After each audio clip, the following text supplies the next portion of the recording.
मध्ये आरोग्याची कशा पद्धतीने धुळधाण उडालेली आहे आणि चुकीच्या नियोजनामुळे, चुकीच्या पद्धतीने काम केल्यामुळे आणि चुकीच्या लोकांना काम दिल्यामुळे पूर्ण लाखो लोकांच्यासाठी असलेली आरोग्य सेवा जी आहे ती कोलमडून पडलेली आहे। ही आपला दवाखाना या माध्यमातून आपण बघितली।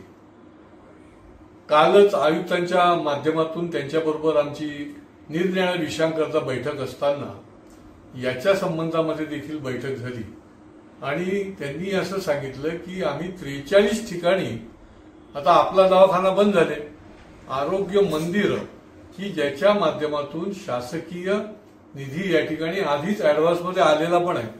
माझ्याकडे ही यादी आहे की ही आरोग्य मंदिरं या ठिकाणी आम्ही प्रस्तावित आहेत किंवा सुरू केलेली आहेत। याच्यातली त्यांनी 38 ठिकाणं अशी दिलेली आहेत की ओपीडी फंक्शनल म्हणजे कामकाज चालू झालेलं आहे।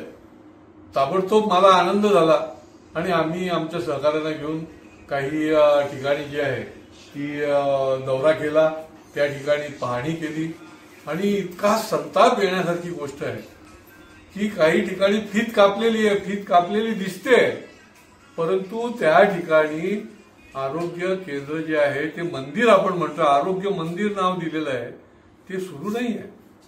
कचऱ्याचे ढीग पडलेत त्याच्याभोवती, त्या ठिकाणी चिखल झालेला आहे, फक्त एक कंटेनर उभा आहे, अशी परिस्थिती, दुर्दैवी परिस्थिती आहे। 3 ठिकाणी मी व्हिजिट केली, मिठबंदर रोडला केली, त्याच्यानंतर धोबीघाटला केली कोपरीमध्ये, आणि 12 बंगल्याचं देखील कंटेनर जे आरोग्य केंद्र आहे ते बघितलं मी। त्या ठिकाणी बॅनर होते उद्घाटन झालेल्याचे, परंतु प्रत्यक्ष कार्यरत सेवा नाही आहे। माझा सवाल आहे की कशाकरता आम्हाला भूलथापा मारता, कशाला आमची दिशाभूल करता। एका लोकप्रतिनिधीला तुम्ही चुकीच्या पद्धतीने सांगताय 43 ठिकाणी सुरू झाली म्हणून, आणि पहिली जी 3 बघायला मी गेलो तर त्या 3ही ठिकाणची जी आरोग्य केंद्र आहे ती तुम्हीच त्या ठिकाणी कागदावर लिहिलेलं आहे ओपीडी फंक्शनल, ती बंद आहे। ही ठाणेकरांच्या आरोग्याची क्रूर चेष्टा आहे, ठाणेकरांची चेष्टा आहे। संजय केळकरला एक वेळ तुम्ही खोटं सांगाल, परंतु ठाणेकरांना तुम्ही खोटं सांगून त्यांच्या आरोग्याची क्रूर चेष्टा अजिबात आम्ही खपवून घेणार नाही। जनआंदोलन त्या ठिकाणी उभं राहील। तुम्ही ज्या वेळेला जसं योग्य पद्धतीने करता येईल ते करा। मी आपल्याला सांगितलं होतं महापालिकेला की अतिशय नियोजनबद्ध त्या ठिकाणी ते केंद्र चाललं पाहिजे। एक दिवस उशीर झाला तरी चालेल, परंतु उद्घाटन होऊन गेली आणि आरोग्य केंद्र चालू नाही, हे बरोबर नाही। हे ताबडतोब याची दखल घेतली गेली पाहिजे।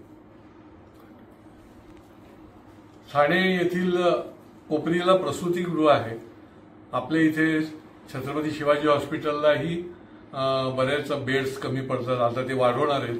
सिव्हिल हॉस्पिटल आहे, त्याचंही मोठं काम चालू आहे, पण दुसरं सिव्हिल हॉस्पिटल जे चालू आहे तेही हाऊसफुल असतं, कारण ग्रामीण भागामधनं अनेक मोठ्या प्रमाणामध्ये त्या ठिकाणी पेशंट येतात आणि खाजगी दवाखाना सर्वसामान्य माणसाला परवडत नाही, गरिबाला परवडत नाही, आणि त्याच्यामुळे तिथे देखील ओव्हरफ्लो आहे।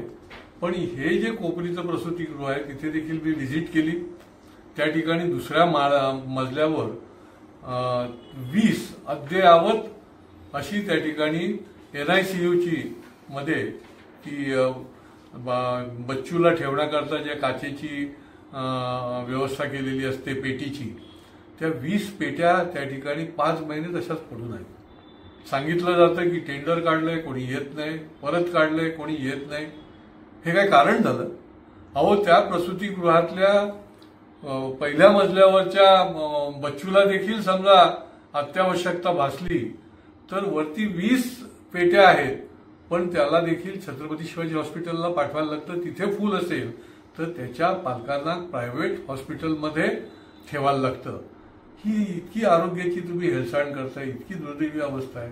हे चुकीचं नियोजन असल्यामुळे हे सगळं होतंय, कुठल्याही प्रकारची कारवाई होत नसल्यामुळे होतंय, आणि थातूरमातूर कारणं आणि युक्तिवाद आणि खुलासे देण्यामध्ये महापालिकेचे अधिकारी जे आहेत ते धन्य मानत आहेत। माझा आयुक्तांना सवाल आहे की तुम्ही कशाकरता आम्हाला सांगितलं की 43 ठिकाणी उघड्या फंक्शनल आहेत म्हणून, आणि त्याच्यामुळे हे ताबडतोब जसं आरोग्य मंदिराचं आहे तसंच हे देखील ताबडतोब कार्यान्वित केलं गेलं पाहिजे।